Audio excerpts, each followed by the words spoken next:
UGC act समेत कई मांगों को लेकर भारतीय कम्युनिस्ट पार्टी के कार्यकर्ताओं ने सोमवार को लखनऊ के चारबाग से विधान भवन की तरफ कूच कर दिया। अपनी मांगों के समर्थन में ज्ञापन देने के लिए विधान भवन की तरफ बढ़ रहे कार्यकर्ताओं को पुलिस ने रोक दिया, जिसके बाद प्रदर्शनकारी धरने पर बैठ गए। भारतीय कम्युनिस्ट पार्टी की तरफ से बड़ा प्रदर्शन कर सरकार से कई सवाल पूछे गए हैं। देखना है कि इस प्रदर्शन का क्या कुछ असर पड़ता है। लखनऊ के चारबाग रेलवे स्टेशन में भाकपा माले संगठन के लोग आज धरना प्रदर्शन पर बैठे हैं। आइए चलते हुए जानते हैं उनसे कि आखिर उनकी क्या मांगे हैं। आप किन मांगों को लेकर आज यहाँ धरना प्रदर्शन कर रहे हैं? देखिए, भाकपा माले का विधानसभा घेराव है। पूरे प्रदेश के विभिन्न जिलों से हमारे कार्यकर्ता यहाँ पर इकट्ठा हुए हैं, चारबाग रेलवे स्टेशन पर इकट्ठा हुए हैं। उस दमन के बावजूद कि हमने देखा कि आजमगढ़, बस्ती, फैजाबाद, मिर्जापुर, सीतापुर तमाम जिलों में हमारे नेताओं को नजरबंद किया गया, उनको गिरफ्तार किया गया। उसके बावजूद हमारे नेता सड़कों पर उतरे हैं। इस सवाल को लेकर उतरे हैं कि जो बुलडोजर राज है, जो लगातार गरीबों की जमीनों से गरीबों को बेदखल किया जा रहा है, गरीबों के घरों को तोड़ा जा रहा है, जो आदिवासी कई पुश्तों से अपनी पुश्तैनी जमीन पर रह रहे हैं, खेती कर रहे हैं, उसको सरकार अतिक्रमण कर तोड़ वहां पर गड्ढे खोद रही है, जेसीबी लेकर पहुंच रही है। ये जो शर्मनाक स्थिति बनी हुई है, इसके खिलाफ ये भाकपा माले का प्रतिवाद है।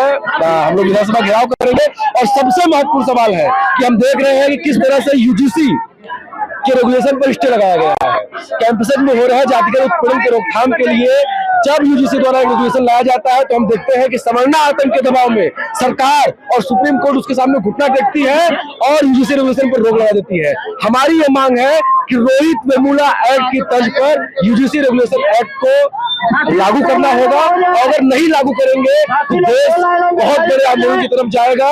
ये विधानसभा घेराव, भाकपा माले का विधानसभा घेराव, उसका एक आगाज है। भाकपा माले बिहार विधानसभा के भीतर हमारे जो विधायक हैं वो इस सवाल पर लड़ रहे हैं। उत्तर प्रदेश विधानसभा के बाहर सड़क पर इस सवाल पर भाकपा माले शोषितों के साथ, वंचितों के साथ प्रतिबद्ध होकर इस लड़ाई में शामिल है। तो अगर आपकी मांगों को नहीं सुना गया, आप जैसे अभी विधानसभा घेराव में जा रहे हैं, अगर नहीं सुना गया तो आगे आपका अगला कदम क्या? विधानसभा घेराव हमने बताया कि हमारी पार्टी सदन के भीतर जहां पर है, हमारे जो सांसद हैं, चाहे हमारे विधायक हैं, वो इस सवाल पर मुखर है। आज हम सड़कों पर उतरे हैं। अगर इस सवाल का हल नहीं निकलता है तो देश एक उग्रतम आंदोलन की चपेट में होगा, क्योंकि हजारों वर्षों से जिन लोगों ने शोषण किया है, हजारों वर्षों से जो लोग भेदभाव कर रहे हैं, हजारों सालों से जिन लोगों का संस्थानों पर वर्चस्व है, उस वर्चस्व के खिलाफ एक मानीखेज, एक महत्वपूर्ण लड़ाई का आगाज हम लोग विधानसभा मार्च से कर रहे हैं। तो जैसे कि आपने सुना कि यूजीसी सहित ऐसे कई अहम मुद्दे हैं जिनको लेकर भाकपा माले के संगठन के लोग आज यहाँ पर धरना प्रदर्शन कर रहे हैं। वो यहाँ से विधानसभा का घेराव करने जा रहे हैं। देखते हैं आगे वो और क्या ऐसे कदम उठाते हैं। ऐसी बने रहिए द होला न्यूज के साथ। कैमरामैन उमेश के साथ मैं राहुल जॉय।